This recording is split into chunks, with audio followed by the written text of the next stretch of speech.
Jean Hedgens, bonjour. Bonjour, J'ai décidé de vous inviter je vous remercie.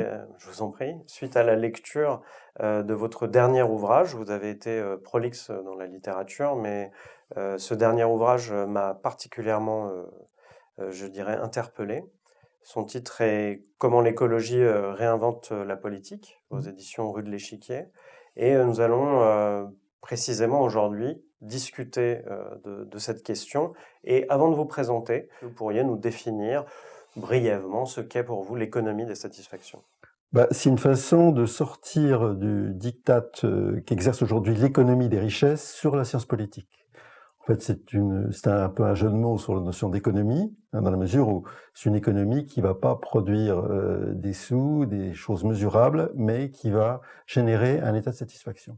Alors, c'est une notion qui intéresse depuis 30 ans les économistes, puisqu'il y a même 3 prix Nobel qui sont intéressés à la notion de bonheur national brut, d'indice de développement humain ou d'indice de richesse inclusive.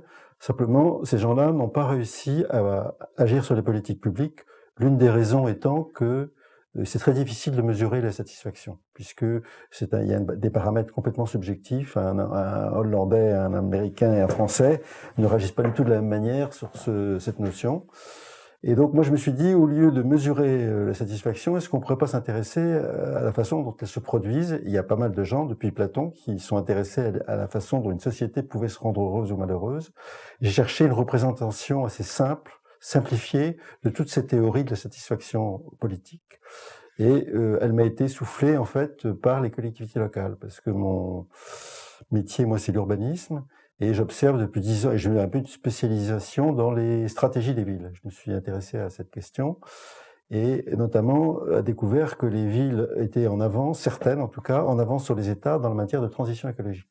Une comme Copenhague, 40% des gens roulent en vélo, elle sera en neutre en carbone en 2025, alors que les États proposent de l'être, sur le papier en 2050.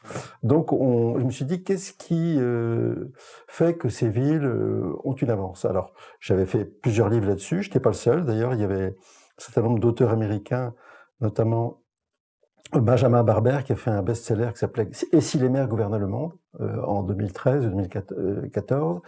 Et puis, tous ces livres ont intéressé, mais moi j'en avais fait un qui s'appelait « Les villes au secours de l'État », ou un autre qui s'appelait « Urbatopie ». Bon, c'est toujours le même thème, pour comment on utilise la pratique politique des villes pour essayer de conduire des transitions écologiques à plus haut niveau. Et en fait, on s'est rendu compte que on avait un intérêt d'estime, mais que tout le monde nous faisait la même réponse en disant c'est bien votre truc, ça marche à la petite échelle, mais dès qu'on va vouloir monter, ça marche plus. Et on s'est dit, je me suis dit, si on veut pouvoir convaincre des responsables à plus haut niveau, il faut que cette économie d'insatisfaction qui était pratique, qui était complètement empirique des villes, il faut qu'on lui donne un cadre théorique. Et c'est ça le but de ma démarche. Enfin, le cadre de ma démarche. Alors le déclic, ça a été un peu, notamment les rapports du GIEC qui ont montré que finalement, on pouvait plus. Moi j'ai cru pendant un certain temps qu'on pourrait, en aménageant la consommation, en aménageant la production, arriver à une espèce de croissance verte. Enfin, j'ai cru à cette idée-là avec les livres de Rifkin dans les années 2003-2000. Puis on se rend compte que, bien sûr, il y a des choses à faire dans ce domaine-là, mais que ça suffira pas. Et qu'à un moment donné, il faut arrêter de penser croissance, mais sans pour autant penser décroissance. Parce que la décroissance, c'est un concept qui, politiquement, est complètement suicidaire. Et en plus, il a un autre défaut majeur, c'est que c'est un concept économique. C'est-à-dire, je vais décroître, ça veut dire que je raisonne encore en PIB. Donc moi, je me suis dit, il ne faut pas penser contre l'économie, il faut essayer de penser hors de l'économie. Et quand on pense hors de l'économie, on arrive assez vite à la notion de satisfaction, parce que finalement, le but d'un certain nombre d'activités humaines, notamment dans les démocraties, pas forcément dans les pays en guerre ou les empires belliqueux, c'est de procurer satisfaction aux gens. En Europe, l'année de référence, c'est l'année 1776, où dans la déclaration d'indépendance des États-Unis d'Amérique, il y a la reconnaissance du droit à la poursuite du bonheur. Et de la même année, M. Adam Smith qui écrit ses recherches sur la nature et les causes de la richesse des nations. Donc en disant, le but, c'est la consommation. Donc cette année-là, l'Occident s'est orienté vers un paradigme politique qui était la satisfaction pour tous, Jefferson, et une satisfaction par la consommation, Adam Smith. Voilà. Et là, on arrive peut-être à la fin de ce cycle, et le cycle d'après, c'est ma théorie en tout cas, c'est qu'il devra prendre en compte de plus largement la notion de satisfaction. Puisqu'on ne pourra plus finalement accroître indéfiniment la consommation, et à un moment donné, il faudra proposer d'autres choses pour que la société continue à tourner que la satisfaction consumériste. Et c'est cette échelle des satisfactions que je me suis efforcé de décrypter, d'analyser. Très bien, on va y revenir de toute façon à ce cadre. Je vous remercie pour cette introduction dans un cadre contextuel. Effectivement, vous abordez souvent vous mettez l'un en face de l'autre, on va dire l'économie d'un côté, qui est la source de beaucoup de décisions politiques, et de l'autre l'économie des satisfactions qui va chercher sur un plan plus large, et on l'étudiera.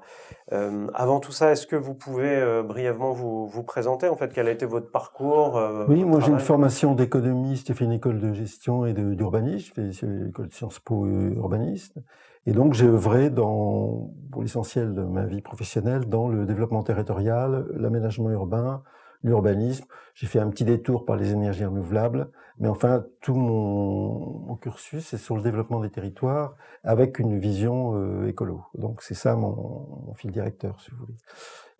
Et avec l'idée que les villes sont, l'échelon local, d'un certain niveau, hein, pas le village, le village c'est sympathique, mais d'un certain niveau, est aujourd'hui l'endroit où on peut vraiment changer la vie des gens et faire des choses. Il faut déjà une certaine échelle parce que changer les systèmes de mobilité, c'est pas avec un village de 300 habitants qu'on peut le faire.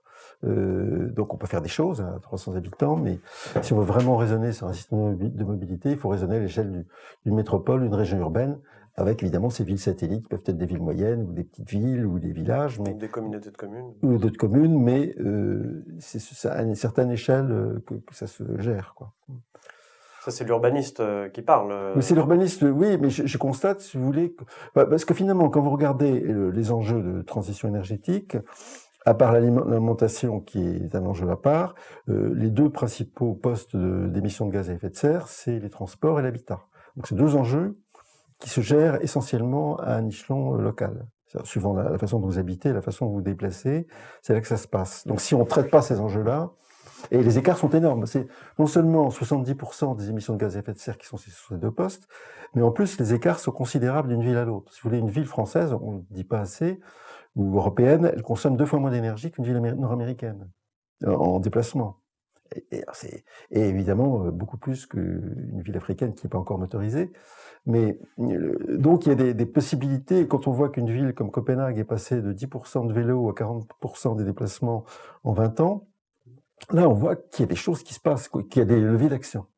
Ce qui n'est pas forcément le cas quand on raisonne à des politiques nationales, on veut changer de politique énergétique à l'échelon européen, on voit que c'est très difficile, puisque les Danois, les Français, les Allemands et les Polonais ont 4 politiques énergétiques différentes. Hein, et les Allemands ont fait le choix anti-nucléaire, les Français le nucléaire, les Polonais sont sur le charbon, les Danois sont sur les énergies renouvelables.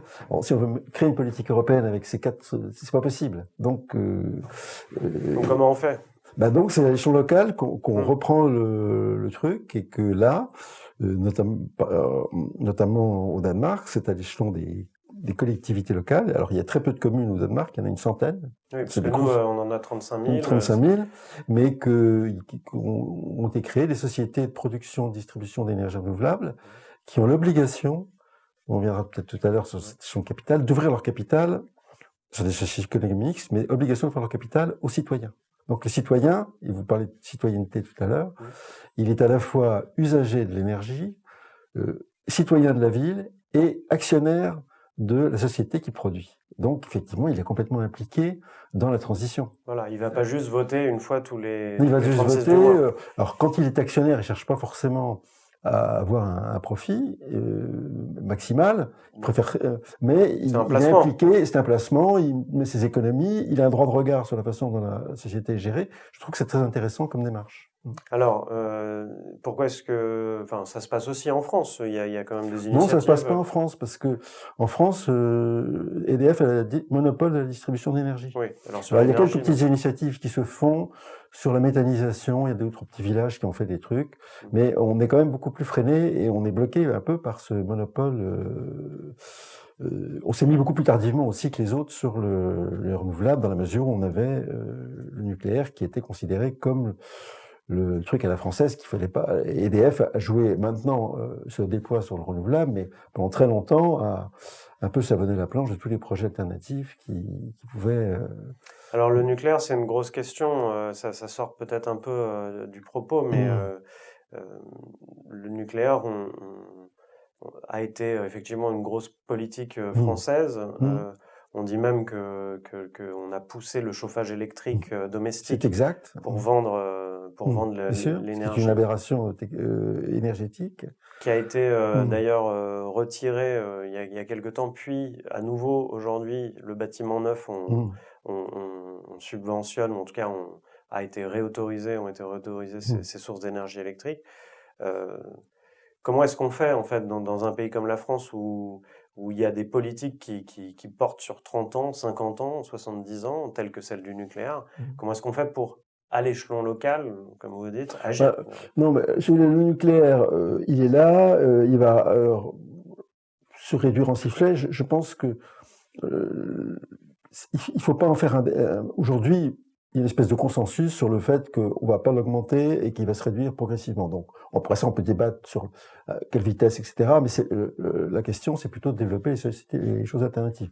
Les Allemands qui ont brutalement coupé le nucléaire, ils l'ont quand même payé très cher en termes de charbon et de pollution. Donc, si vous voulez, c'est un débat qui est intéressant, mais je pense pas qu'il faille se figer là-dessus parce qu'on s'enferme.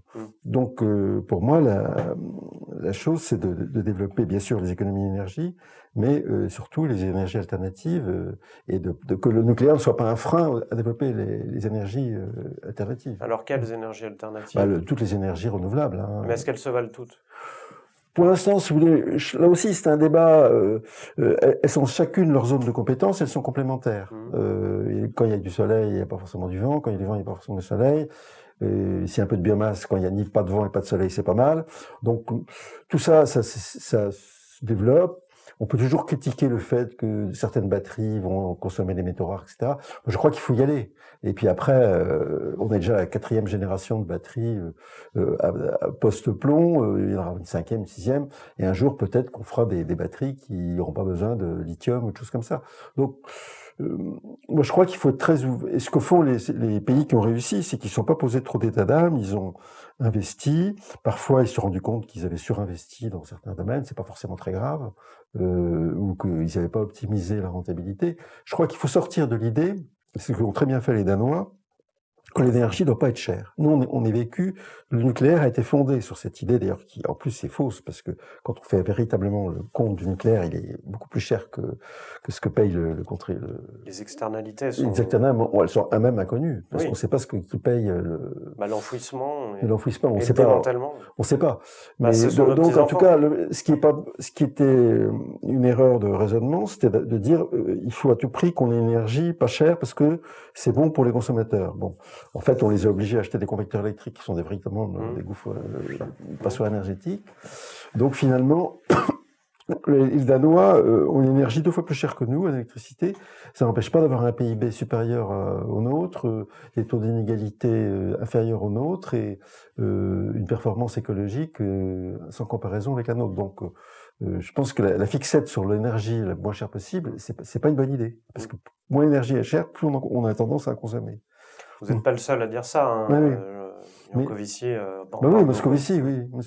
Jancovici, oui. Jancovici parle beaucoup, il a été notamment reçu dans une commission parlementaire, une commission d'enquête, où il parle de la notion du prix. Il ne faut pas focaliser sur le prix, c'est qu'est-ce qu'on en fait de l'énergie, d'où elle vient, parce que si on veut baisser la facture, il suffit de baisser la consommation. Donc la question du prix de l'énergie, c'est difficile c'est difficile de communiquer là-dessus. Non, oui, c'est difficile de communiquer là-dessus, mais il faut pas on n'est pas non plus obligé de communiquer sur le fait qu'il faut que l'énergie soit la moins chère possible. Parce que, après, on peut toujours, après ça, s'abriter derrière le fait qu'il y ait effectivement des gens qui sont en état de précarité énergétique. Mais tout l'argument d'EDF, c'est de dire il y a des gens qui sont en précarité énergétique, donc il faut que l'énergie soit pas chère, et donc il faut des subventions de l'État pour mobiliser le truc. Donc c'est une mécanique. Ce raisonnement-là, il va pas être longtemps tenable. C'est une mécanique bien rodée. Alors là, effectivement, c'est l'énergie électrique. Vous parliez de la mobilité des voitures. Effectivement, le pétrole, aujourd'hui, on a passé le cap. Là, on sait que les réserves de pétrole diminuent, qu'on a passé le pic des extractions. Comment on va faire dans la ville de demain D'abord, l'histoire du pic, on s'est un peu trompé parce que le pic pétrole, effectivement, il était en 2013-2014, sauf que les Américains ont trouvé des gaz de schiste et puis ils ont repoussé le pic un peu plus loin. Donc, il y a encore quelques beaux massacres à faire en Alaska ou autour de Chypre pour repousser le pic. Moi, je crois surtout au fait que c'est le confort urbain qui va gérer le truc. C'est qu'à un moment donné, les citadins des villes ne supporteront plus, on n'est pas loin de ce point, où ils ne supporteront plus de respirer des gaz. Et le Covid, pour ça, est un effet positif, c'est que il a sensibilisé les gens à la qualité de l'air. C'est-à-dire comme c'est une maladie respiratoire, on a vu que les gens qui étaient fragiles, déjà fragilisés, étaient plus facilement atteints. À Paris, il faut savoir que c'est Anne Hidalgo qui le dit, hein, donc il y a 8000 morts par an de maladies respiratoires qu'on impute à la mauvaise qualité de l'air, par rapport à ce que serait la situation si c'était une ville normale. Donc, c'est quand même pas mal, quoi. Donc, cette sensibilité à l'air, à la qualité de l'air, elle va pousser un certain nombre de villes à supprimer les carburants fossiles en milieu urbain. Bon, à partir de là, ça va quand même influer, ça va faire basculer le marché. On voit bien que déjà la voiture électrique, dont tout le monde disait ça va pas marcher, elle est en train de pas mal décoller. Donc à partir du moment où la voiture à fossile sera complètement ringardisée, où ça sera l'équivalent, moi je l'avais dit disons dans un livre, un jour la voiture à carburant fossile, ce sera l'équivalent de la charrette à crottin au début du siècle. Le gars qui avait sa petite calèche et qui avait son cheval qui était du crottin sur la route, il était ringard, quoi. Et le type qui sera avec sa voiture qui pue sera ringard dans 10 ans. Donc à ce moment-là, sur la question de la mobilité, alors, en tout cas au milieu urbain. Alors il sera ringard, mais pourtant, parfois il n'a pas le choix. Il est en race campagne. On lui a vendu du diesel pendant des années. On lui a dit vas-y. Non, mais ça va se faire sur une période de 10 ans, de 15 ans. Mais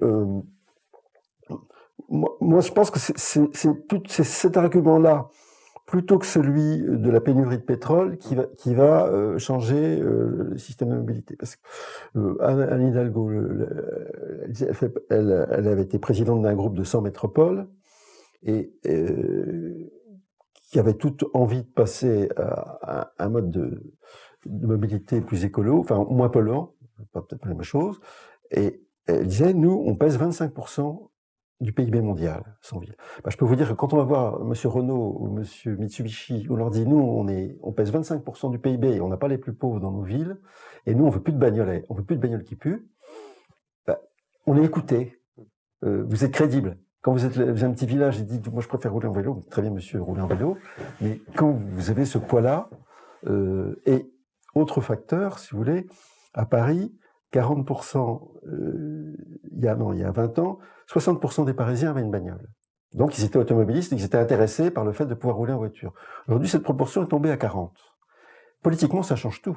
Parce que ça fait une majorité politique qui bascule d'un côté à l'autre. Et ça, c'est très, très sensible, hein, je veux dire. On voit bien moi, j'ai travaillé pour des villes moyennes, et c'est l'inverse. Dans une ville moyenne, c'est très difficile de basculer, parce qu'en fait, finalement, l'agglomération, même si la ville moyenne est partante, l'agglomération, tous les gens sont dépendants de la bagnole. Donc c'est très difficile de changer le système, et même de mettre une navette, un tramway ou un truc, ça coûte. Oui, et puis l'étalement urbain est tel que. Donc moi je crois assez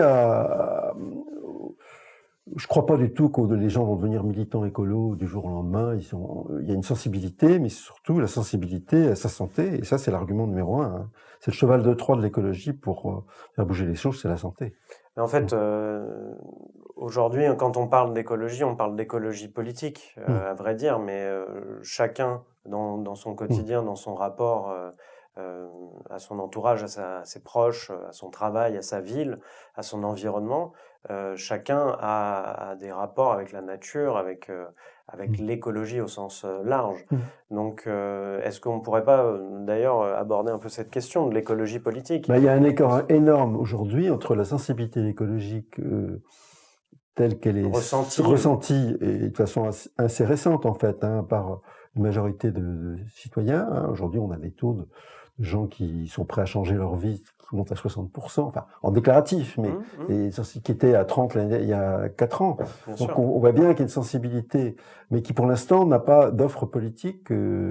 C'est pas Europe Écologie Les Verts qui a une offre qui corresponde à ça. Donc pour l'instant, il y a une espèce de décalage entre l'offre politique d'une formation qui regroupe 10 000 personnes et une attente qui est beaucoup plus vaste. Mais la pensée politique écologiste n'appartient pas à un parti, enfin. C'est-à-dire qu'il faut reconnaître que la théorie, enfin la pensée écologique a été formulée au cours des années 70 par des gens comme Illich, etc. C'est le rapport Meadows en 72. Il y a eu Rachel Carson aussi. Oui, il y a toute une tas d'intellectuels, de gens qui avaient énormément réfléchi. Il faut reconnaître que cette pensée, qui était une pensée globale de la société, elle s'est un peu délitée dans les formations politiques qui après ça sont tombées comme les autres dans des combats électoraux, des alliances, des jeux d'appareils, des querelles internes aussi. Et effectivement, elle n'a pas été actualisée. C'est vrai qu'à l'époque, l'objectif, c'était de sortir de la société de consommation. Illich disait la surconsommation, c'est on perd en créativité, on perd en représentation politique, on perd en insertion dans une culture. Enfin, il avait très bien analysé l'appauvrissement des satisfactions que générait le fait de surconsommer. Mais cette analyse-là, on la retrouve pas aujourd'hui dans les propositions, dans les offres des partis politiques. Alors on la retrouve dans votre ouvrage notamment. Je sais pas. Je pense que effectivement vous apportez une solution. Aujourd'hui, effectivement, les résultats électoraux sont plutôt, on va dire, favorables, mais loin d'être majoritaires pour les partis qui représentent les sensibilités, on va dire, écologistes historiques. Est-ce qu'il ne faut pas passer à une deuxième phase ? Comment est-ce qu'on peut y passer ? Enfin, qu'est-ce que vous proposez comme cadre de pensée politique ? Vous citez même Edgar Morin qui dit « l'écologie doit être un élément essentiel d'une nouvelle pensée politique ». Comment est-ce que vous voyez la chose, vous, hors parti, finalement ? Oui, hors parti. Hors parti, moi, je crois qu'aujourd'hui, tous les partis politiques sont pris en tenaille par l'impératif PIB. C'est-à-dire que ils sont, et les États, le fait que les États soient endettés renchérit cette dépendance, parce que là, on s'est repris 300 milliards de dettes. Ça veut dire que on a des établissements financiers qui vont les surveiller, qui pour l'instant acceptent de pas trop monter les taux. Mais si on n'a pas de croissance, ils vont dire, bon, la France se casse la gueule, on monte les taux, et alors là, c'est la vrille. Donc il faut bien voir que les administrations centrales de la plupart des pays développés sont tenues, alors elles se sont laissées bouffer au départ intellectuellement par le néolibéralisme, et maintenant elles sont tenues financièrement. C'est peut-être parce que justement elles ont abandonné l'aspect intellectuel. Oui, elles se sont fait emmener dans une course, et là il faut... on a un certain nombre de libéraux, hein, aujourd'hui, moi, je citais dans mon livre Dominique de Villepin, qui est comme pas un féroce gauchiste, qui dit il faut que le politique reprenne la main sur l'économie. Alors il dit pas comment il faut le faire. Moi, je suggère en tout cas, la première chose à faire, c'est de commencer à penser la politique hors de l'économie. Et pour ça, il faut penser non plus en termes de consommation, de pouvoir d'achat, mais en termes de pouvoir de satisfaction.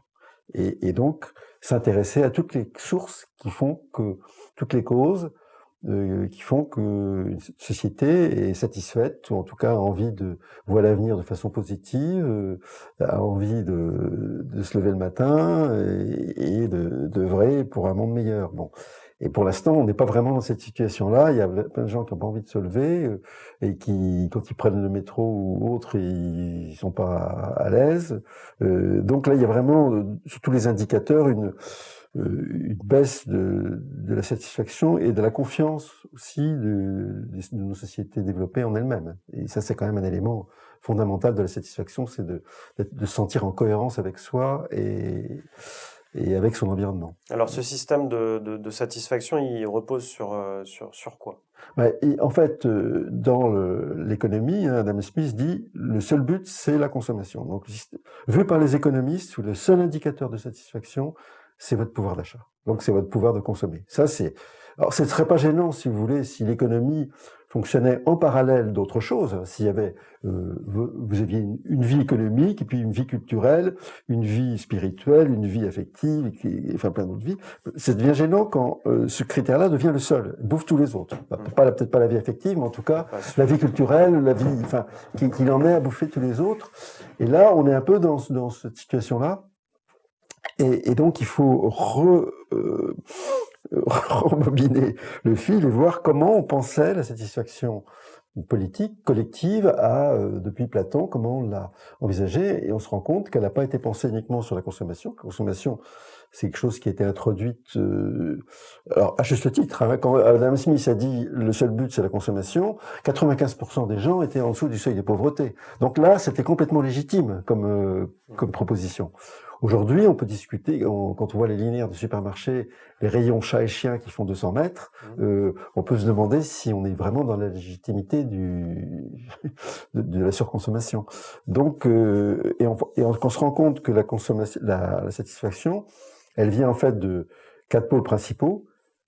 La consommation, effectivement, l'accès à un certain nombre de plaisirs, de confort matériel, les satisfactions professionnelles, enfin tout ce qui est lié à l'action, professionnelle ou non, d'ailleurs la capacité de se réaliser soi-même, toute satisfaction qui viennent d'une activité créative ou productive. Troisième pôle, c'est le fait de détenir un actif et de le transmettre, actif qui peut être sa maison, mais aussi un savoir, un métier, une culture, un actif qui peut être collectif ou individuel ou familial. Et puis, la quatrième source, c'est une insertion dans un rapport d'autorité, c'est-à-dire ma liberté, mon indépendance, mon autonomie, mon respect de l'autorité, le fait que j'ai envie de travailler avec les autres, mon lien avec les autres. Et puis, il y a une cinquième source, là, c'est pas comme les 3 mousquetaires qui étaient 4, là, c'est comme les 4 pôles, ils sont 5, qui est la mise en accord de toutes ces sources de satisfaction entre elles. Par exemple, moi, consommateur, je suis pas forcément en accord avec moi, producteur. Si je consomme trop, je peux plus épargner, donc mon capital ou si je consomme trop, je mets en péril mon capital humain, ma santé.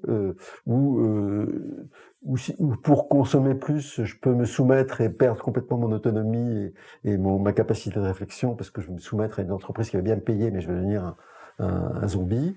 Donc on est tous, de façon intuitive, en train d'équilibrer ces différents pôles de satisfaction. Et d'ailleurs, l'expérience du confinement a été un magnifique crash test là-dessus, parce qu'on a tous, j'ai dit, bah tiens, est-ce que la hiérarchie, quand je suis en télétravail, c'est pas mal, je peux avoir le chef trop près de moi, je réinvente d'autres rapports avec l'autorité, je réinvente d'autres rapports avec la consommation, puisque je ne circule plus, donc je vais peut-être lire un peu plus. J'ai plus le droit de circuler. J'ai plus le droit de circuler, je vais lire un peu plus, ou mes relations sociales vont être différentes.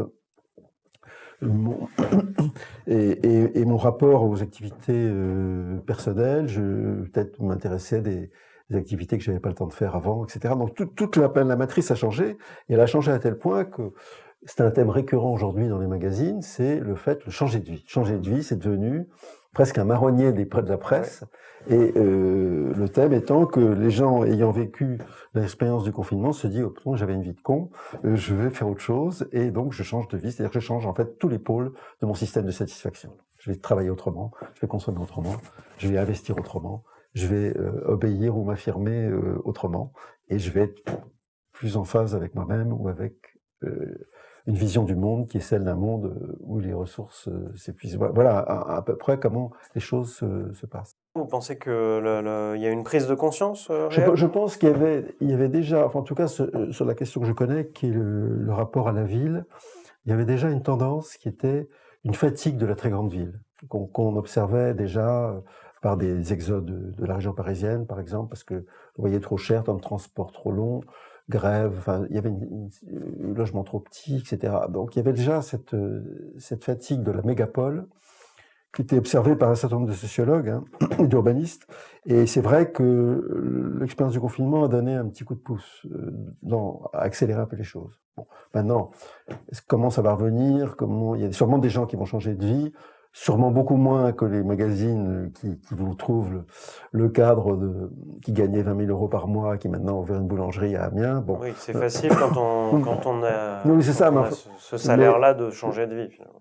Donc c'est toujours amusant de trouver un bac plus 8 qui va devenir forgeron, mais c'est pas la société. C'est pas la société.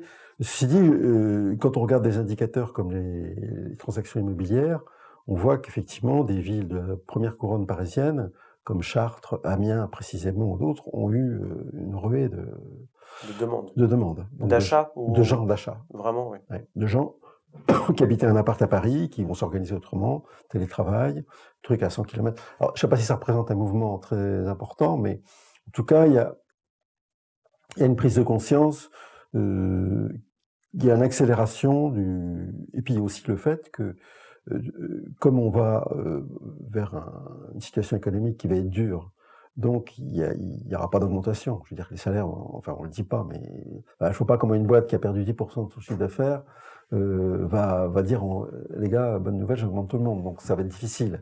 Donc, oui, là les boîtes elles ferment, hein, de toute façon. Elles ferment, mais de toute façon, ça sera malvenu de venir dire, quand on est en crise, c'est pas le moment où on ouvre le robinet. On ouvre le robinet. Hein. Bon. Ouais. Donc, il va falloir trouver d'autres façons de motiver les gens. Alors, pour la rigolade, il y a certaines boîtes qui avaient déjà engagé des happiness officers. Bon, c'est une plaisanterie, hein, mais ça montre bien aussi en creux que cette question du bonheur au travail, elle était quand même prégnante, et qu'ils se rendaient compte que, alors je pense pas que les happiness officers changent quoi que ce soit dans le bonheur au travail, mais c'est une espèce de pirouette qui montre qu'il y avait quand même que la question est à l'heure du jour. J'ai cité les économistes qui s'y intéressent depuis 30 ans, que cette notion de satisfaction, il y a plein de fils qui montre qu'elle s'introduit dans la pensée. Oui, effectivement, on se rend bien compte que la société de consommation, le consumérisme, le tout numérique, le bonheur à portée de clic, comme vous dites, ça n'apporte pas de satisfaction complète à l'être humain. Non. Et qu'au contraire, c'est une utilisation, voire un asservissement de l'être humain. Donc cette notion de satisfaction, comment est-ce qu'on peut la mettre en œuvre collectivement, parce que c'est ça l'enjeu, ce serait que finalement on s'empare de cette idée et qu'on se réaccapare notre pouvoir d'être heureux. Oui, bien sûr. Alors, on l'a bien vu, la période du confinement, si vous voulez, on peut agir sur toutes les cases du système, en fait. En tant que consommateur, on peut changer notre mode de vie. On peut acheter différemment, circuit court, enfin machin. Pendant le confinement, il y avait que les supermarchés d'ouvert.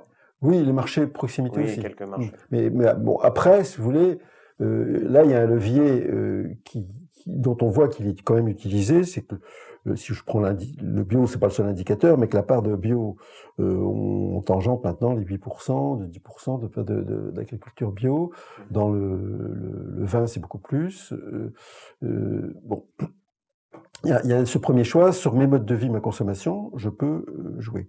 Sur les modes système productif, on a bien vu avec la question du télétravail ou le changement de boîte, hein, carrément, que là, il y avait des marges de manœuvre aussi, alors pas pour tout le monde, hein, mais il y a aussi aujourd'hui les sièges sociaux de la Défense, les entreprises sur la Défense s'arrachent les cheveux parce que les gens ne veulent plus revenir dans les open space. Et là, quand il y a un gars qui veut pas venir bosser, on le vire. Mais quand il y a tout le monde qui dit, moi, je veux plus prendre l'ascenseur, plus monter dans une cage à virus, je veux plus prendre le RER, je veux plus. Ah là, il y a un problème. Hein. Et donc. Mais est-ce que c'est pas ce qu'ils veulent finalement, de plus avoir de bureau, que tout le monde soit dans sa petite cabane? Non. Non, je pense pas. Parce que le télétravail, Déjà, c'est une opportunité de réduire les coûts, oui, mais enfin, il y a quand même des questions de cohésion, des questions de contrôle, de cohésion d'équipe, de créativité, parce on n'est pas créatif, hein. Moi, j'ai eu un certain nombre de conférences ou de comités de rédaction, je fais partie de revues. On a basculé sur du distanciel, comme on dit. Ça n'a rien à voir, hein. Je veux dire, Ah bah non.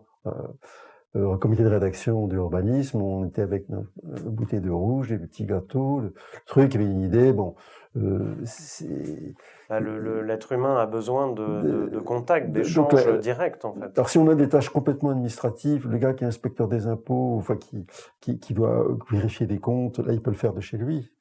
Si c'est juste de la vérification, mais s'il s'agit d'avoir des idées ensemble, on va dire, par exemple l'entretien qu'on fait actuellement, on n'aura pas pu le faire par...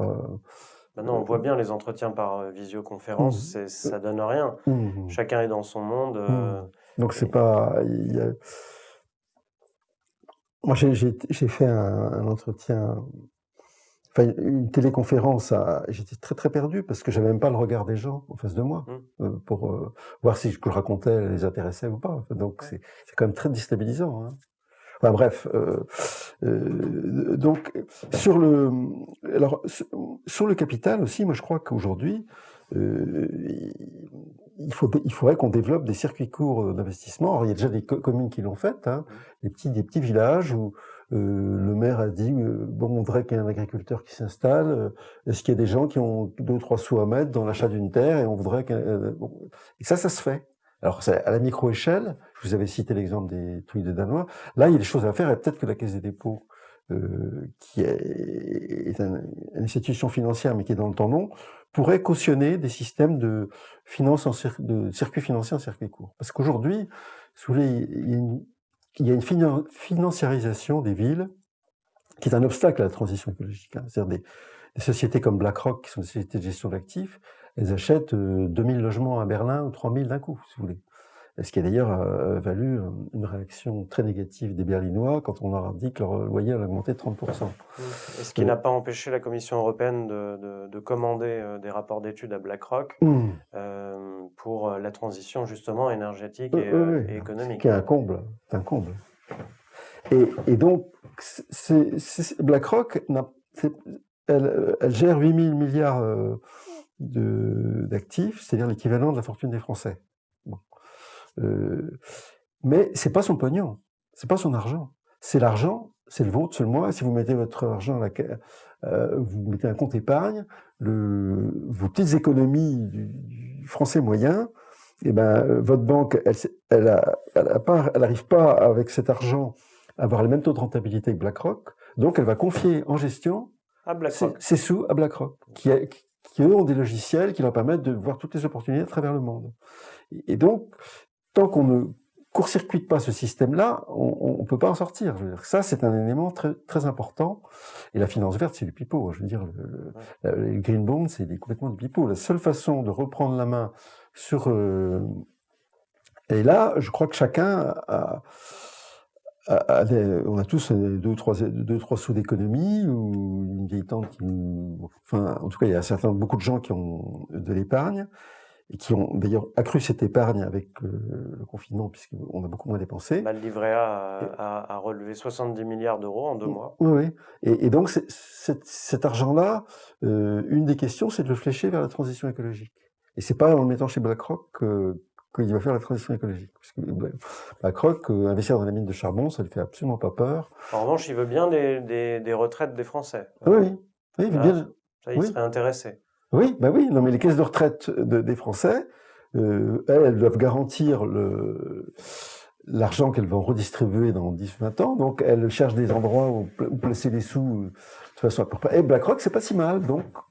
Et c'est là qu'on a vraiment un truc important à faire, et sur laquelle je dois avouer que les formations politiques, toutes tendances confondues, ont été assez peu proposantes. Il ne s'agit pas d'hurler contre le grand capital, hein, ça sert à rien. Il faut essayer de trouver d'autres solutions d'autres circuits capitalistiques. Alors ça, c'est la question dont il y a BlackRock, mais il y en a d'autres. En fait, c'est la question des algorithmes. Je sais qu'en tant qu'urbaniste, vous avez beaucoup étudié la question de la ville, de ce qu'on appelle, ou ce qu'on oserait appeler la Smart City ou autre. Mais en tout cas, le fait de la privatisation progressive de tout l'espace urbain, en quoi c'est dangereux? C'est dangereux parce que l'espace public, si vous voulez, c'est le ciment de la citoyenneté. Moi, je dis toujours, c'est par l'espace public qu'on fabrique un citoyen. Si vous roulez en voiture, vous savez, aux États-Unis, il y a des gens qui ont peur de l'espace public, qui ont peur de croiser quelqu'un dans la rue, parce que ça peut être quelqu'un qui va les agresser. Donc, à partir du moment où vous vivez enfermé dans votre bagnole, que l'espace public soit sale, ou propre, sécure ou insécure, qu'il y ait des gens qui dorment dans la rue. Qu'il y ait des gens qui dorment dans la rue, c'est pas important. Tant qu'on est bien chez soi, dans sa voiture. Tant qu'on est bien chez soi, éventuellement dans ce qu'on appelle des gated communities, c'est-à-dire des lotissements gardés avec des vigiles. Et là, on est peinard. On y vient, là. Paris, c'est quasiment ça. Oui. Et donc, à ce moment-là, on n'a plus aucun intérêt à être citoyen. Je veux dire, l'espace public, c'est l'expression la plus immédiate du bien commun. Vous sortez de chez vous, qui est un espace privé, vous êtes sur un trottoir qui appartient à des gens, à tout le monde. Et donc, si cet espace-là, il cesse d'être public, ben, il y a plus d'espace public, il n'y a plus de démocratie, il n'y a plus d'échange, il n'y a plus de lutte, il n'y a plus de grève, il n'y a plus de gilets jaunes. Il n'y a plus de non. Mais oui, bien sûr, parce que, alors, ceci dit, c'est pas tout à fait vrai, parce que, par exemple, le mouvement Occupy Wall Street, il s'est fait précisément sur un lieu qui était un espace, parce que les anglo-saxons ont inventé les privately owned public space, c'est-à-dire des espaces publics qui sont possédés par des privés. Et en fait, les gilets jaunes de New York, le mouvement Occupy Wall Street, ils se sont justement investis sur un espace qui était privé. Et où la police ne pouvait pas intervenir, il fallait que la bourse, les propriétaires de cet espace appellent la police, qui était beaucoup plus compliqué. Donc c'est pas tout à fait vrai, mais en tout cas, les manifestants, ces gilets jaunes, ça les arrête pas d'aller sur un espace privé. Ils regardent pas le titre de propriété, mais c'est plus fin que ça. C'est-à-dire que si les gens ne se croisent pas dans la rue, s'ils ne s'assoient pas, ne n'échangent pas, ne bavardent pas, ne s'abordent pas. Ne peuvent pas se serrer la main. Pas serrer la main, même là, c'est pas le problème, mais en tout cas, sur un banc public, vous pouvez vous asseoir, parler à quelqu'un. S'il n'y a pas ce lien, je veux dire que la citoyenneté n'a plus simplement plus aucun intérêt. Je veux pas. La seule chose qui vous intéresse, c'est de payer le moins d'impôts possible, que votre poubelle soit vidée, que votre eau soit propre. Et que le bus, si vous le prenez, fonctionne. Mais le fait d'appartenir à une communauté, à une collectivité locale, à une communauté publique ne vous intéresse pas. Donc l'espace public, c'est le fondement de la cité politique. Aristote, excusez-moi d'être un peu pédant, disait une cité sans agora est une cité sans avenir. L'agora, c'est la place publique. Donc, à l'époque, c'est vrai que tout se passait sur la place publique, mais le débat public ne se passe plus dans l'espace public, sauf manifestation, mais il y a un lien social qui se tisse dans l'espace public et sans lequel le débat public devient haineux ou agressif. Après, il n'y a pas un ciment. Les gens ne sont pas d'accord sur un minimum de choses, il n'y a plus de débat possible. 50 à 60% d'abstention lors de la plupart des scrutins. Il y a une crise de la citoyenneté. Oui, alors, je ne sais pas si elle n'est pas liée. Il y a une crise plus généralement de tout le système d'autorité, si vous voulez. Et donc, il faut réinventer d'autres canaux, parce que moi, je ne crois pas que... Ça, c'est peut-être une des faiblesses de la pensée écologique, c'est ce qu'on a appelé la magie de la démocratie participative, c'est-à-dire la main invisible. Alan Smith avait inventé la main invisible du marché en disant le marché va... Et là, on met les gens dans une salle et spontanément, ils vont trouver le meilleur chemin pour s'en sortir. C'est pas, moi j'ai participé à plusieurs centaines de réunions publiques. Je peux vous assurer que ça fonctionne pas du tout comme ça. Donc, il faut trouver des systèmes de délégation, d'autorité, qui soient justifiés par une compétence. Hein. Mais là, on est entre le système à l'ancienne, post-gaulien, où il y avait un président qui décidait de tout, et puis un système bottom-up où tout le monde aura le droit de débattre de tout à tout moment, sans ordre. Tout le monde est expert de tout. Tout le monde est expert de tout. Donc on est entre ces deux niveaux et je pense qu'aujourd'hui l'endroit où ça se rencontre le mieux, c'est justement l'échelon des collectivités locales d'une certaine ampleur, où on a effectivement de la participation qui est bien organisée, mais aussi des services techniques, une compétence qui fait qu'on peut faire des choix, les expliquer, les échanger, et à un niveau où, moi quand je vois la façon dont sont gérées des villes comme Nantes ou même Lyon avant les dernières années, on voit qu'il y avait un système d'autorité qui fonctionnait assez bien, en fait, où tous les corps étaient représentés, les universitaires, les chefs d'entreprise, le milieu associatif, à chacun remontant des choses de ses participants, mais qui est un système informel et qui fonctionnait, qui est un système d'autorité qui fonctionnait, mais qu'on n'a pas à un niveau national. À un niveau national, on a une collusion entre la haute administration et le CAC 40, et puis après, il y a les autres s'y comptent pas, quoi. Donc, à cet échelon, donc finalement plus proche des citoyens, plus proche de nous, cet échelon décisionnel, il y a aussi une grosse fuite. Il n'y a pas que l'abstention lors du vote, mais il y a aussi un désintérêt pour la chose publique. Beaucoup de personnes, beaucoup de maires, vous parlez des maires, mais beaucoup de maires ont démissionné, beaucoup abandonnent, hein, plus de 40 ou 50% ont été, sont des nouvelles personnes. Est-ce qu'ils n'ont pas été un petit peu échaudés finalement par la perte de pouvoir, la perte des dotations Si, oui, il y a ça. Alors, en France, il faut bien voir qu'il y a deux types de maires. Hein. On ne le dit pas, mais il y a les maires de villes qui ont quelque chose à gérer, genre les villes de plus de 10 000 habitants, et puis les maires qui sont des assistantes sociales territoriales. Donc, parce que quand on a 300 habitants, la seule décision qu'on peut prendre, c'est de goudronner le chemin du Père Joseph au lieu de celui du Père Mathieu, mais on a zéro pouvoir de décision, zéro argent pour faire des choses. On peut donner un coup de peinture sur l'école s'il y a encore des élèves, mais c'est tout ce qu'on peut faire. Donc, en France, on a un système quand même très particulier, avec nos 36 000 communes. Personne n'ose dire qu'il y en a trop. C'est vrai que si on prend le paramètre assistante sociale, c'est bien d'avoir 36 000 assistantes sociales. Si on prend le paramètre gérer de l'argent public et gérer de l'urbanisme, c'est pas bon, parce que le maire d'une commune, y compris, je discutais avec des maires écolos, d'une commune de 500 habitants, s'il refuse un permis de construire parce qu'il encourage l'étalement urbain, il a du mal à aller boire son verre au café du commerce. Hein. Donc, c'est pas bon qu'un maire de 500 habitants ait l'autorité sur un permis de construire. Bon, ça, personne n'ose le dire parce que... c'est plus son rôle. Bah, non, mais il est en telle situation de conflit d'intérêt. En plus, même pas de conflit d'intérêt, de sympathie, parce qu'il sait très bien que pour un paysan, souvent un paysan, il fait sa retraite en vendant un bout de sa ferme, et puis il se fait un petit peu une gratte foncière. Bon, il vit avec eux. Il n'est pas en position de force pour dire les gars, maintenant c'est terminé. Regroupement, on finit l'étalement urbain. Ça ne peut être qu'une autre autorité qui le dit. Et peut-être à l'échelon d'une communauté de communes, d'agglo. C'est pour ça que l'urbanisme, il doit être géré à un certain niveau.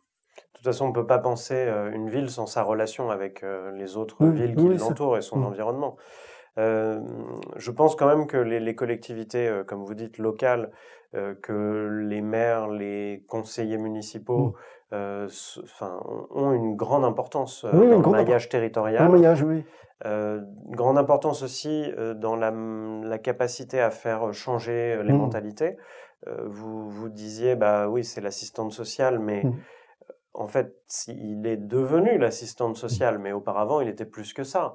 Il avait une autorité réelle, il avait une action sur les capitaux, il avait une action sur les processus, une action sur tout ça. On l'a dépouillé un petit peu. Non, mais j'étais injuste en disant que c'est une assistante sociale. Il est quand même beaucoup plus que ça.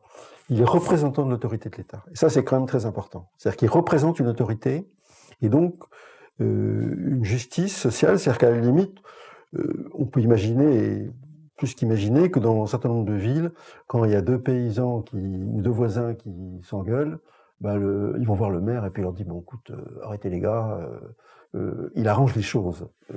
Et donc c'est un outil de lien social. Assistance, c'est péjoratif, hein, c'est beaucoup plus que ça. Mais si vous voulez, il n'est plus en capacité d'avoir un pouvoir d'urbanisme. Quand les gens vivaient dans un rayon de 5 km autour de sa commune, il était en capacité de gérer les flux. Parce que tout le monde faisait 5 km à pied dans un sens et dans l'autre. Mais à partir du moment où les gens bossaient à 30 km en bagnole, il n'est plus dans le coup. C'est le problème des gens qui habitent chez lui et qui vont bosser à la métropole, c'est sur le périphérique de la métropole qui se pose. Mais il est posé par le nombre de gens qui sont dans sa commune, qui n'ont pas accès au train, etc. Donc, c'est un système qui peut être géré qu'à l'échelon d'une métropole ou ce qu'on appelle maintenant les écorégions, d'une structure polynucléaire de collectivité locale, quoi. C'est effectivement toutes les EPCI qui peuvent apporter une vision plus globale. De toute façon, la question des moyens arrive tout de suite sur la table. C'est seule une réunion d'une 30 à 50aine de communes peut agir sur les mobilités interurbaines. Il y a quand même un phénomène qui est intéressant, à mon avis, à souligner et à analyser, c'est comment est-ce qu'on a traité les villes en zone périurbaine, les petits villages dont vous dites de 500 habitants, enfin en dessous de 10 000 en fait. Pourquoi est-ce qu'aujourd'hui on se rend compte que ce sont des cités dortoirs au profit des plus grandes villes? Est-ce que c'est à elles de reprendre leur pouvoir? Comment est-ce qu'elles peuvent jouer leur jeu? Elles ne peuvent rien faire.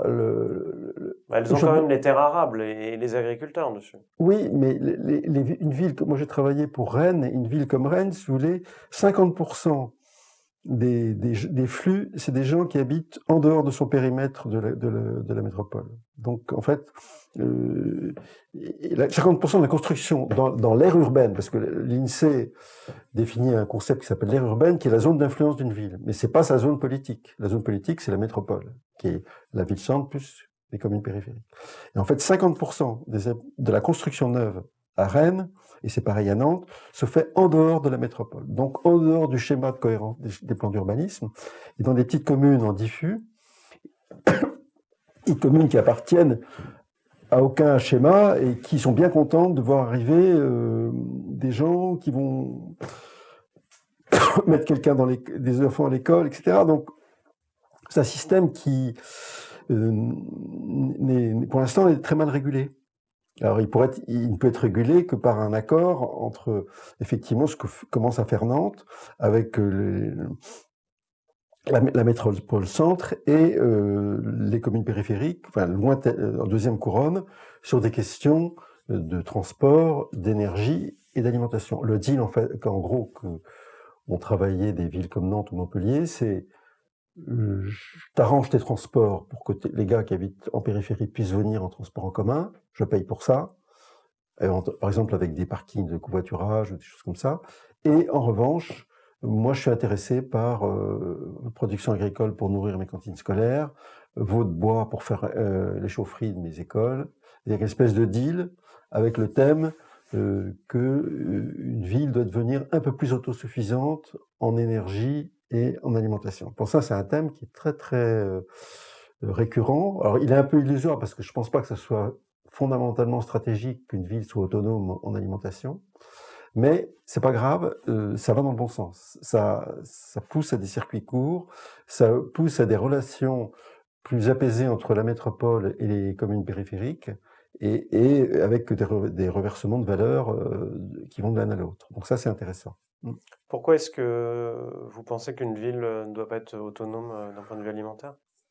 C'est pas, à mon avis, la vraie autonomie qui est intéressante, c'est l'autonomie énergétique. Parce que là, on a un risque géopolitique qui est considérable. Il suffit que ça pète au Moyen-Orient, et ça peut péter.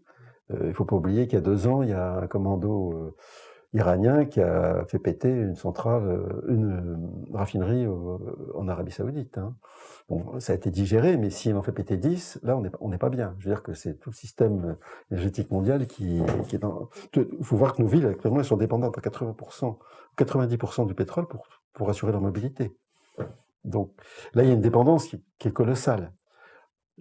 La nourriture, je pense à un pays comme la France, n'a pas vraiment de problème. C'est-à-dire que, pour l'instant, quand on regarde les approvisionnements des villes, elles importent énormément, mais elles exportent aussi, si vous voulez. Donc, c'est un système de libre-échange. Oui, enfin, elles importent des tomates et puis elles elles exportent du blé. Voilà. Alors bon, on pourra manger du blé tous les jours. Mais on peut aussi reconvertir des surfaces. D'abord, il n'y a pas de raison qu'à l'échelon national, ça s'arrête. Alors, s'il y a une seule région qui est quand même... toutes les régions de France sont autosuffisantes, enfin, pourraient être autosuffisantes, c'est-à-dire qu'elles ont la surface agraire nécessaire pour nourrir les habitants de la ville dans un rayon de 30-40 km. Sauf une, Paris. Parce que Paris, si on voulait que la région parisienne soit autonome en énergie et en alimentation, il faudrait un rayon de 120 km. Donc j'ai fait des petits calculs là-dessus dans un travail qu'on avait fait pour la ville de Paris. 120 km, ça veut dire que vous allez réinclure d'autres villes, vous allez remettre Amiens, vous allez mettre plein de choses dedans, donc ça va grossir. Vous êtes plus à 12 millions, vous allez passer à 14, donc il faut rallonger le rayon à 140.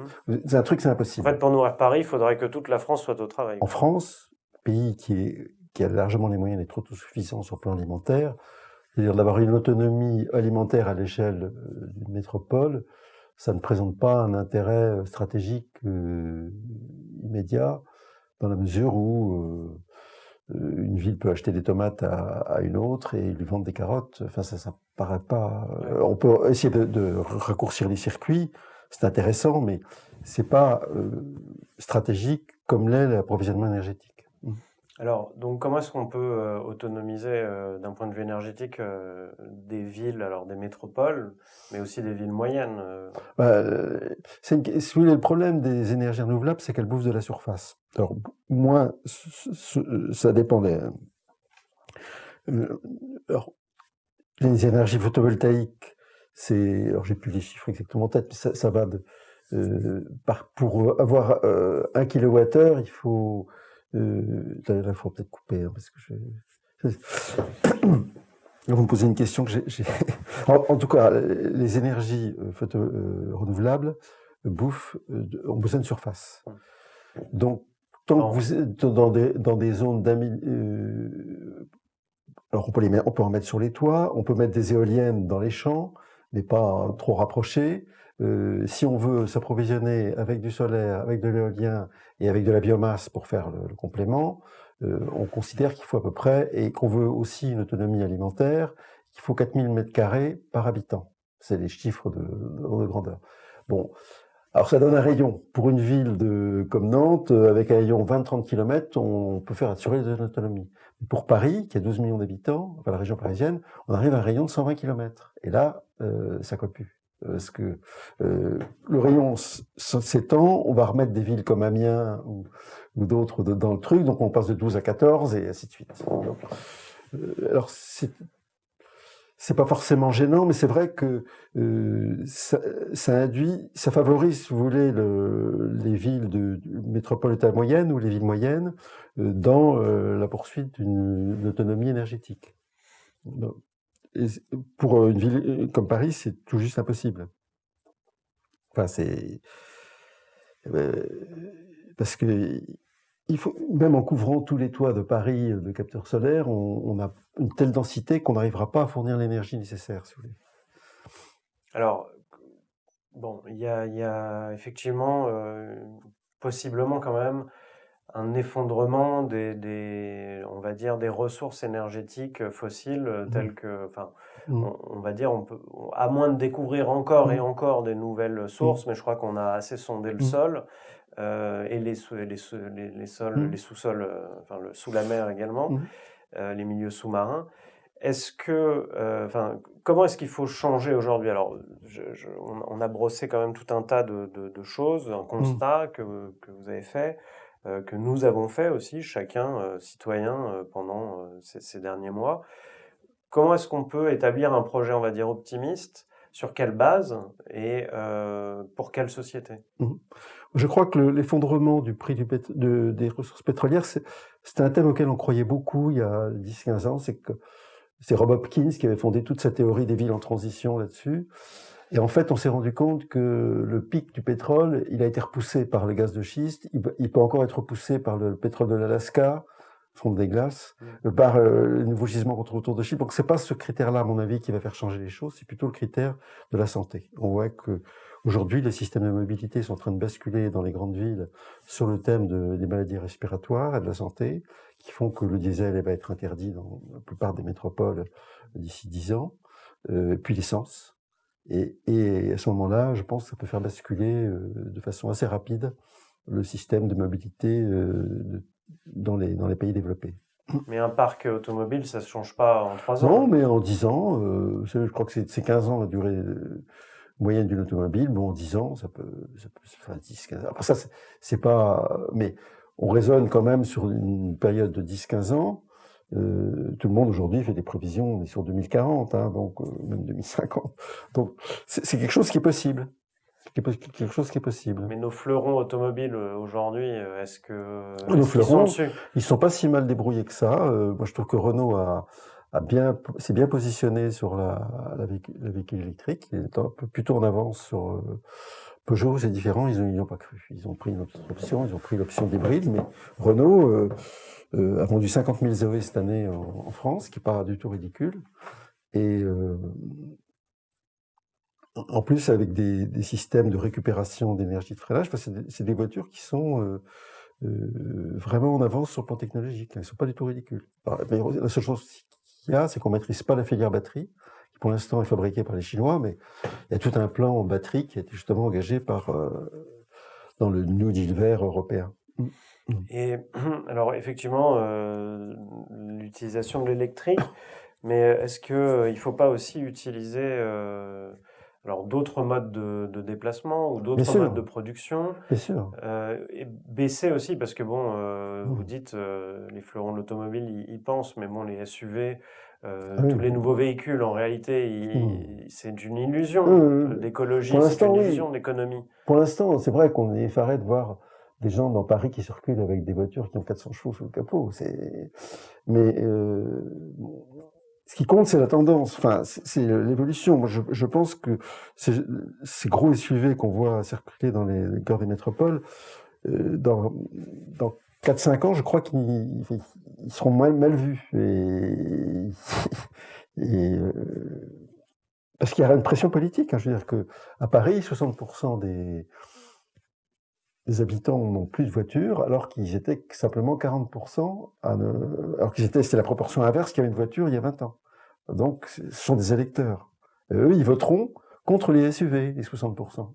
Parce qu'ils en ont marre de respirer de l'air pollué. Alors, il n'y a pas que Paris, parce que quand on est à la campagne, on ne peut pas faire sans une voiture. Bien sûr, non, mais à la campagne, d'abord, on peut très bien aussi avoir des voitures électriques, on peut aussi avoir des voitures à biogaz, ou enfin, tout un tas de solutions techniques qui permettent d'adapter les véhicules à carburant fossile, mais avec d'autres sources d'énergie.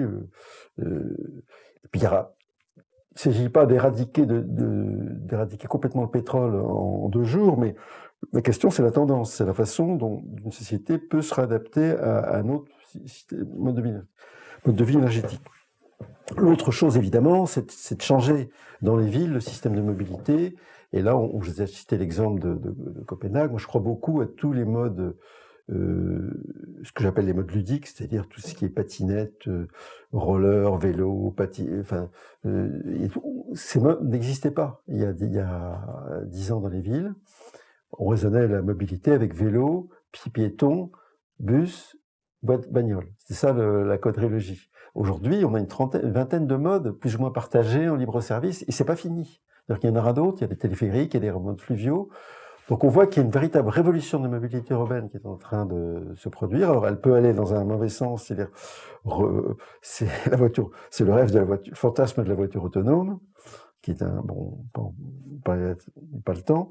Et puis aller dans un autre sens, qui est d'ouvrir justement à ces modes ludiques qui permettent là où un piéton faisait 1 kilomètre de distance maximale, d'en faire 2, 3, 4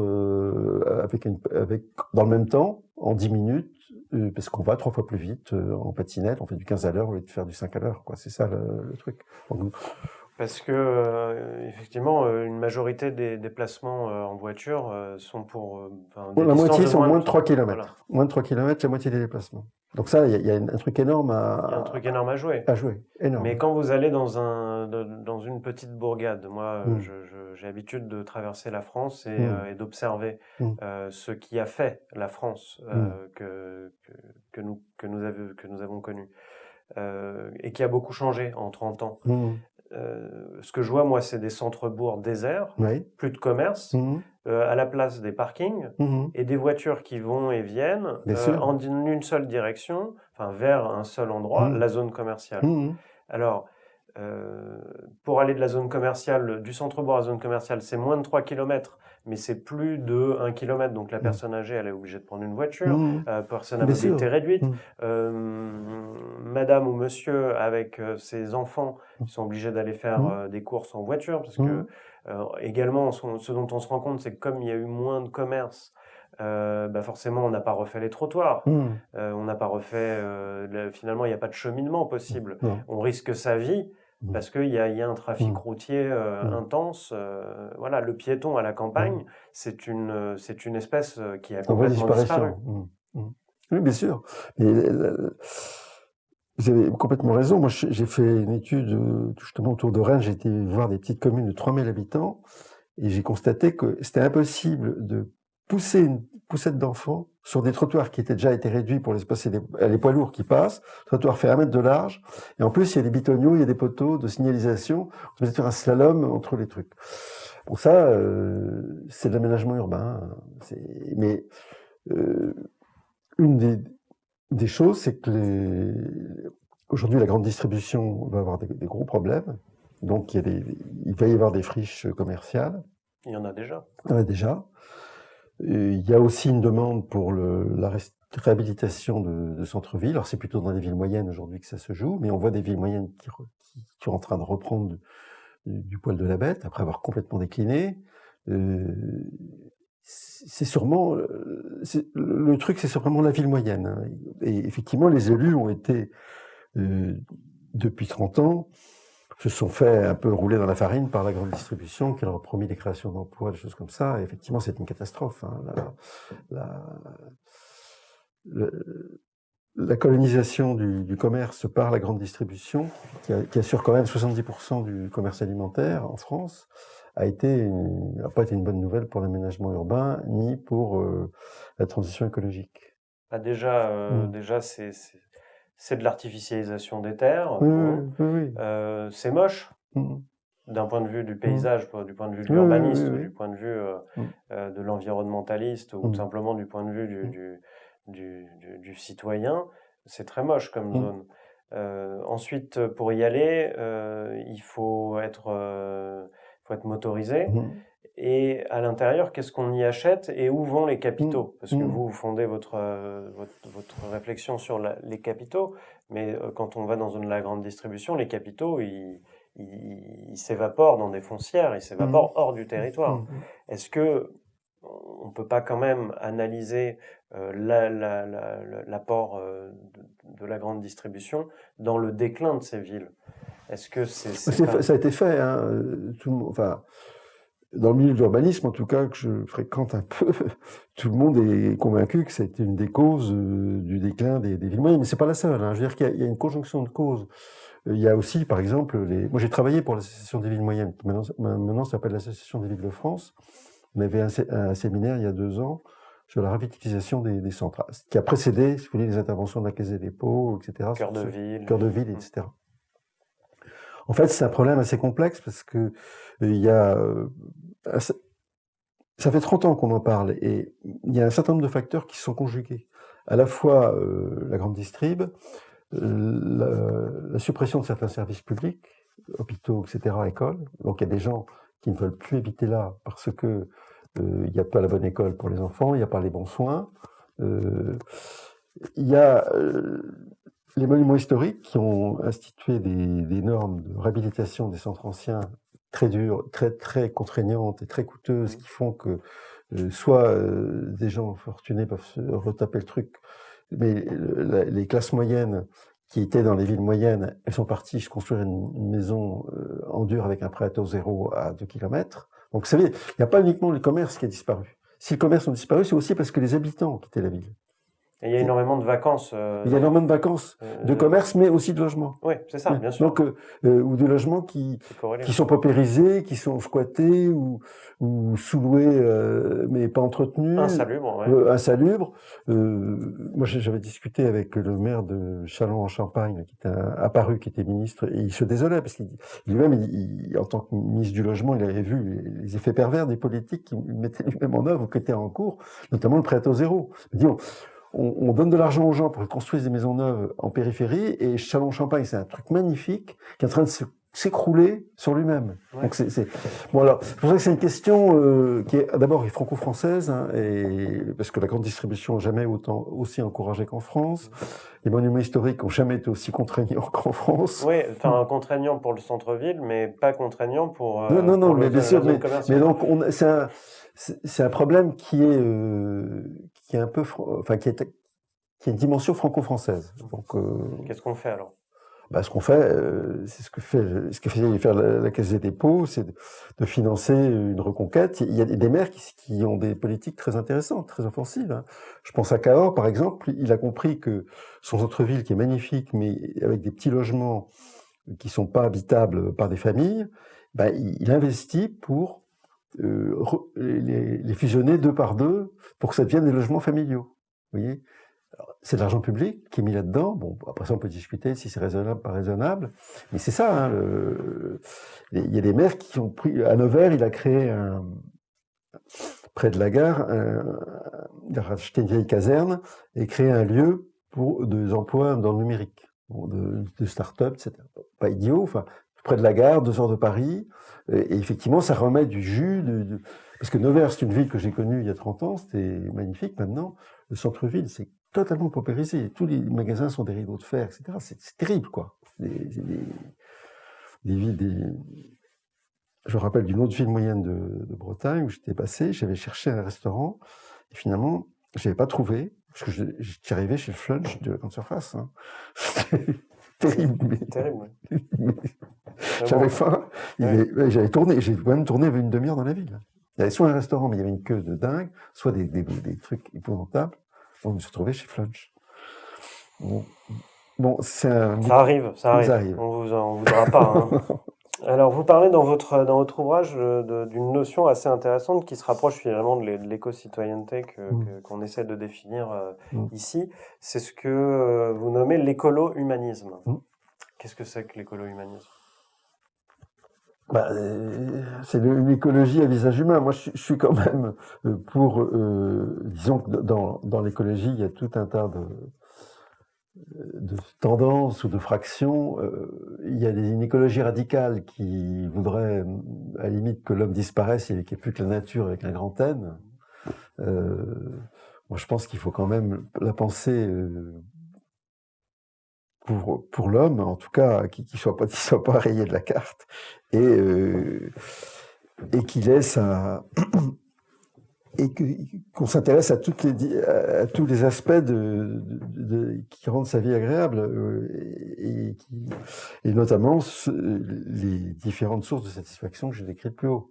C'est ça l'économie, c'est une société de satisfaction, mais qui s'inscrit dans la durée. C'est-à-dire que c'est pas la satisfaction immédiate de la société cyberconsumériste où vous faites 3 clics, je veux ça, et je les clique. C'est au contraire, j'inscris ma satisfaction dans un projet de long terme, et notamment de transmettre une planète vivable à ceux qui viennent après. Est-ce que vous êtes un optimiste? Oui, je suis naturel. Alors c'est vrai qu'actuellement les signaux négatifs s'accumulent, mais je crois que les théories du déclin, moi je crois que effectivement, ça peut être intéressant à un moment donné de tirer le signal d'alarme, mais à un moment donné aussi, c'est quand on accumule trop les signaux de détresse, il y a un effet de tétanisation qui fait qu'on est sidéré, on ne fait plus rien, où on voit comme Yves Cochet construire son abri anti-atomique, Bon, moi je suis pas là-dedans.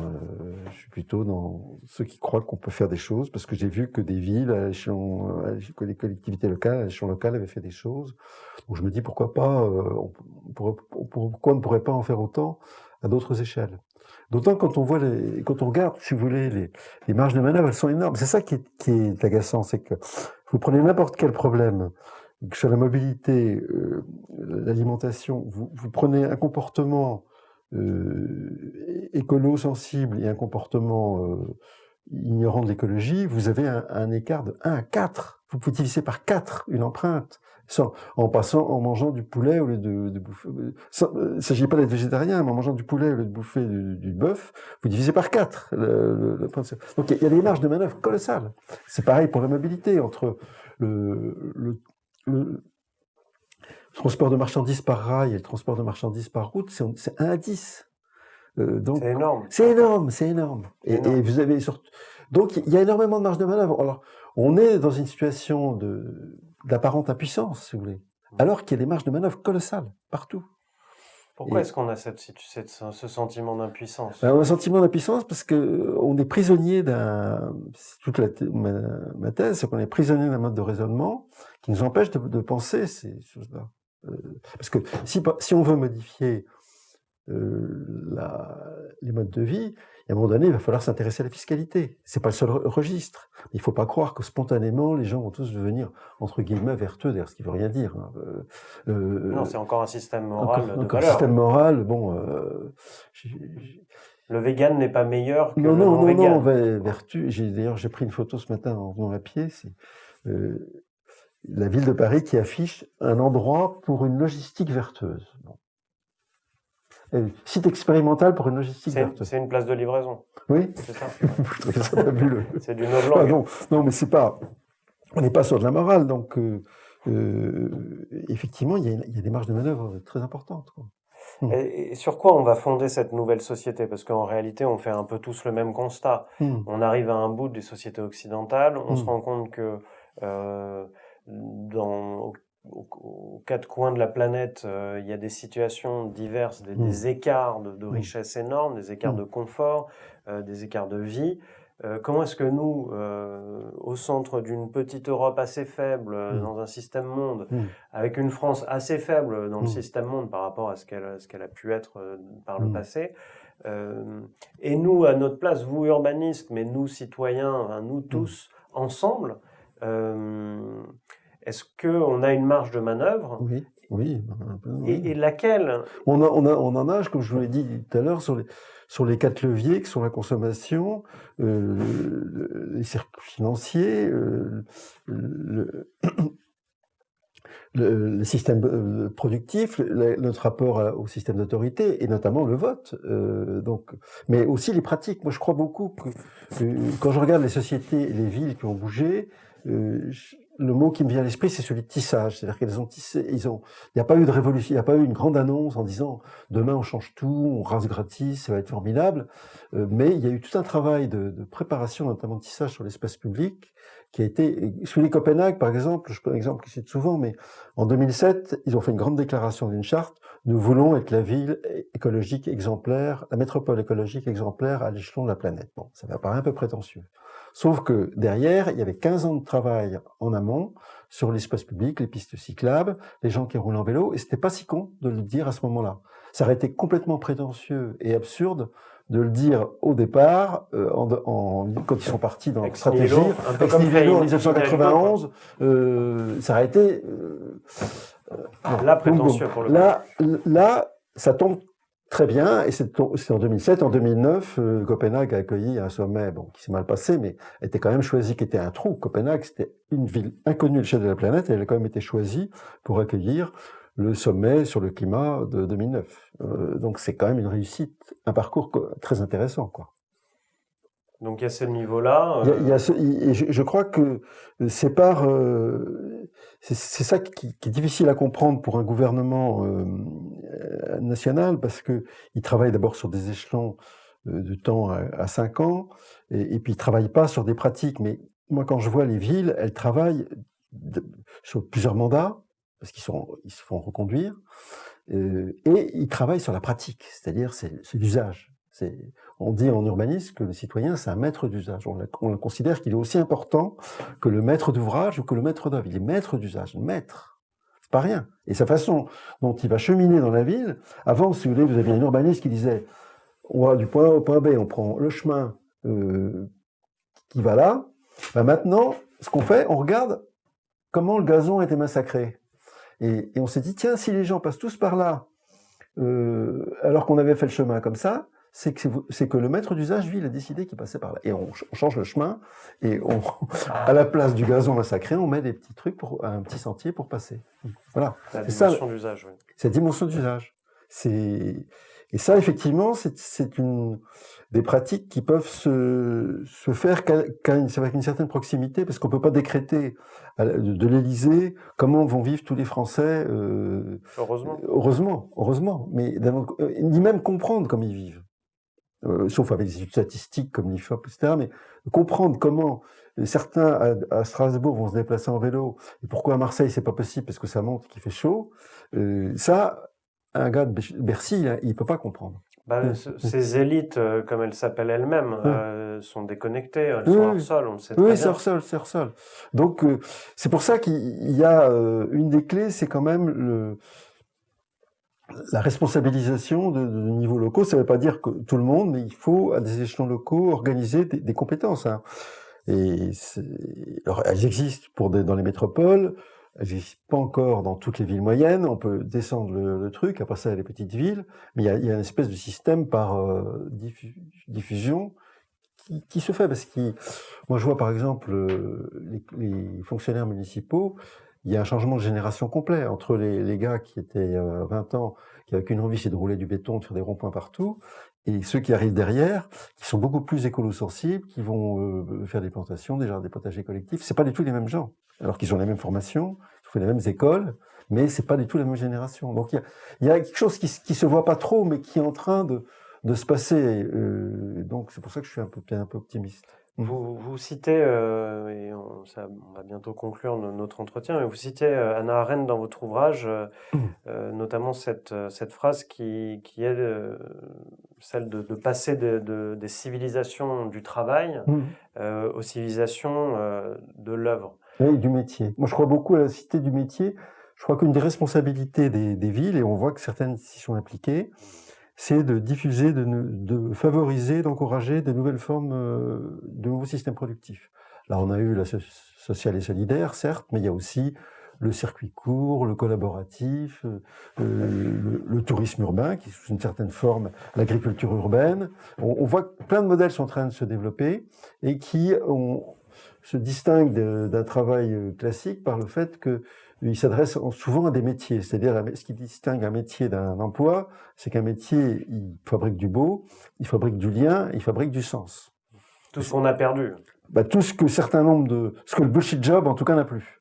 Donc, il y a et les métiers, ils se fabriquent, ils ont besoin d'espace. Je vois des villes comme Nantes, par exemple, qui ont créé des lieux, ou Bordeaux, des lieux alternatifs, où de nouveaux emplois, de nouveaux métiers s'inventent. Des gens qui vont tanner des choses, faire de la tannerie sur des pots de poisson pour faire des chaussures, faire des trucs qui n'existaient pas, qui sont hors sol, qui sont pas hors sol, mais qui sont au contraire du sol, mais qui sont hors cadre. Et là, il y a toute une dynamique qui se crée, parce que si on veut que les centres-villes vivent, c'est pas seulement des magasins, c'est aussi des artisans, des métiers qui peuvent être à Paris des bouquinistes, à Venise ce sera des gondoliers, mais on voit que certaines villes ont inventé des métiers. À Amsterdam, c'est les gens qui vendent des harengs sur le port, et ça c'est quand même une composante qui est pour l'instant pas vue du tout dans les prospectives sur l'emploi. Quand vous regardez les travaux de prospective sur les activités économiques, on vous dit il y a deux sortes de jobs. Vous êtes trader ou geek, à haute valeur ajoutée, et vous êtes bullshit job. Mais entre les deux, le métier moyen, non. Soit vous faites des algorithmes, soit vous balayez le trottoir. Vous ouvrez les portes, vous livrez vous livrez les pizzas, vous faites des algorithmes. Alors pour cette classe moyenne, Est-ce qu'il y a quand même un espoir? Oui, bien sûr, il y a un espoir. Parce qu'elle a envie. Parce que elle a pas. C'est tout le thème du changer de vie, c'est qu'elle n'a pas envie de faire de pizza, ce qui est très bien quand on est étudiant, hein, pour gagner un peu de sous. Moi, j'ai fait des jobs comme ça quand j'étais étudiant. C'est pas mais elle n'a pas envie de passer sa vie à livrer des pizzas. Elle n'a pas envie forcément d'être geek ou start-upper. Donc, et du coup, c'est là qu'il y a. Moi, je crois qu'il va y avoir une adaptation des entreprises au désir des gens. Hein. Parce qu'il y a quand même un niveau d'éducation qui a monté et qui fait qu'on ne dirige plus l'entreprise aujourd'hui comme on l'a dirigée il y a 30 ou 40 ans. Même si on peut considérer que les conditions de travail se sont un peu dégradées depuis 3-4 ans, on parle de stress, de burn-out, etc., ou depuis la crise de 2008, en fait, il faut quand même, si on regarde sur une période, ça n'a rien à voir. Je veux dire qu'on ne peut plus traiter les gens... dans une entreprise, un chef n'a plus le droit de dire n'importe quoi à ses collaborateurs. Enfin, heureusement. Le droit de cuissage oui, c'est ça. Non, mais je veux dire aboli. Si on regarde sur 8 ans, c'est vrai que ça s'est durci, mais si on regarde sur 40 ans, ça n'a rien à voir. Moi, j'ai commencé à bosser il y a longtemps, et je peux vous dire que les rapports hiérarchiques, ça n'a strictement plus rien à voir. Aujourd'hui, on est quand même dans un discours de liberté entre collaborateurs et patrons qui n'était pas celui d'il y a 20 ans. Est-ce que ça apporte c'est du bien ou bah oui, c'est bien. Et un des déclics, ça a été Internet. Il faut reconnaître une chose, ça a été le numérique, parce que à partir du moment où chacun a une messagerie, pour communiquer avec tout le monde, ça a complètement miné le système hiérarchique. Moi, j'ai connu il y a une époque, il faut voir dans les PME, c'était le patron qui ouvrait le courrier, ou sa secrétaire qui ouvrait le courrier de tous les gens qui quittent la boîte. C'était ça, un système. Le bon vieux système paternaliste. Un système industriel, militaire, quoi, militaro-industriel. C'est ça. Alors, moi, il y a une chose que je vois, que je pense, c'est que déjà, il y a toute une classe des agriculteurs qui part à la retraite. Il y a cette démographie, beaucoup de retraites à payer. Il va falloir trouver des solutions économiques, politiques. Il va falloir trouver des solutions même stratégiques en termes de défense, en termes de sécurité, d'autonomie, voire de souveraineté. On parle de souveraineté industrielle, mais souveraineté alimentaire, souveraineté énergétique. Est-ce que la France aujourd'hui est à la hauteur, est capable? Est-ce que les partis politiques, les organisations syndicales, les associations ou même ce qu'on appelle les corps intermédiaires sont prêts à ça? Ou est-ce que vous, d'une certaine manière, en signant ce livre, vous sonnez un certain signal d'alarme? Moi, je ne signe pas signal d'alarme. Il y a plein de gens qui l'ont signé avant moi, qui l'ont tiré avant moi. Moi, au contraire, j'essaie de montrer que c'est parfaitement possible de prendre le virage. Mais il faut s'intéresser à toutes les cases du jeu que j'ai décrit. Hein. C'est ça mon truc. Mais moi, je veux bien, mais est-ce que, par exemple, les forces politiques ou les prochains de nos gouvernants s'inspirent de ça? Est-ce que vous voyez déjà des choses Mon livre est sorti trop récemment. J'ai pas encore eu beaucoup d'échanges avec eux. Si, j'ai quand même eu un maire qui m'a écrit en me disant qu'il avait bien aimé mon livre, mais ça suffit pas à changer la société. Je crois que je suis pas le seul à proposer ce genre de piste. Hein. Il y a eu une grande mode du déclinisme ou des collapsologues, etc. des complotistes. Qui a eu son effet éventuellement positif, mais je crois qu'aujourd'hui, il y a une certaine lassitude de ce discours suicidaire, et il y a une demande pour des choses positives. Les maires écolos qui ont pris la main à Lyon, à Bordeaux, à Strasbourg, à Poitiers, ils ont une quarantaine d'années, ils sont pas là pour gérer un déclin, hein, ils sont là pour... alors c'est peut-être pas eux qui prendront le pouvoir dans 2 ans, mais c'est peut-être le coup d'après, ou que l'un d'entre eux... Là, je peux pas faire de politique politicienne pour ce qui va se passer en 2022, mais en tout cas... moi, je suis confiant dans le fait qu'il y a des gens qui réfléchissent en France, et qui, au niveau de responsabilité. Mais est-ce qu'ils ont la latitude d'agir? Oui. Donc, quand vous êtes maire de Bordeaux ou de Lyon, vous avez du pouvoir. Et c'est très important. Moi, j'observe les métropoles françaises depuis une bonne vingtaine d'années. Je peux vous dire que la personnalité du maire, c'est fondamental. Il y a des villes je ne dirais pas lesquelles, mais vous les devinerez facilement, qui auraient pu avoir un destin bien meilleur si elles n'avaient pas eu une cloche à la tête. Et d'autres qui, au contraire, étaient dont on parlait pas beaucoup. Une ville comme Nantes, par exemple, c'est vrai que Ayrault a su comprendre ce qui se passait et trouver les bonnes personnes et aller dans le bon sens. Il a senti le vent. Alors c'est une ville qui n'avait aucun atout. C'est une ville industrielle, portuaire qui était en déclin. Le port, il n'y avait aucune industrie dominante comme Toulouse. On était sur des niveaux subalternes de sous-traitance. Et donc, c'est en jouant sur l'attractivité résidentielle et sur la culture qu'il a réussi à relancer sa ville. Et c'était des démarches qui n'étaient pas du tout courantes à l'époque. À l'époque, on disait, pour faire une ville, il faut une industrie dominante, et puis une administration, mais il y avait deux moteurs, c'était l'administration, et puis l'industrie dominante. Donc c'était Michelin à Clermont, c'était Airbus à Toulouse, c'était ça l'équation. Et lui, il n'avait pas ces billes-là, mais il a inventé autre chose. Il faut faire preuve d'inventivité, oui. effectivement. Est-ce que, pour conclure un petit peu cette interview, il y a des choses que nous n'avons pas abordées, que vous voudriez aborder? Il y en a plein, mais je crois qu'il n'y a pas assez l'auditeur. Alors juste pour terminer tout de même, pour conclure ça, est-ce que vous pourriez nous donner à l'ensemble de notre communauté un conseil que vous voudriez porter pour l'avenir? Un conseil. Non, là, franchement, enfin, je me pose pas un conseil. Moi, ce serait très prétentieux. Le seul conseil que je pourrais donner, ce que j'aimerais, si vous voulez, c'est que les gens qui réfléchissent sur la société essaient de s'abstraire du tout économique. Alors qu'ils utilisent mon livre ou un autre. C'est pas important, mais c'est ça, je crois. L'important, c'est d'ouvrir la boîte des raisonnements. Sortir du cadre. Sortir du cadre. Ça, c'est vraiment important parce que aujourd'hui, même dans les partis politiques, on est prisonnier de doxa. Aucun parti n'échappe à cette règle. On croit que les idéologies qui fonctionnaient au XXe siècle sont toujours porteuses de différences, d'inventivité.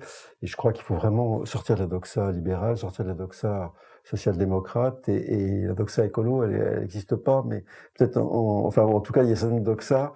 Là, il y a vraiment, parce que tant qu'on restera sur ces doxa-là, on n'avancera pas. Je crois qu'il faut vraiment ouvrir les fenêtres. Voilà le conseil. Il a peut-être un peu long à venir, mais c'est vraiment ce que je pense. Merci beaucoup, Merci. Noël Gens. Merci. Très bonne journée à vous. Et à vous aussi.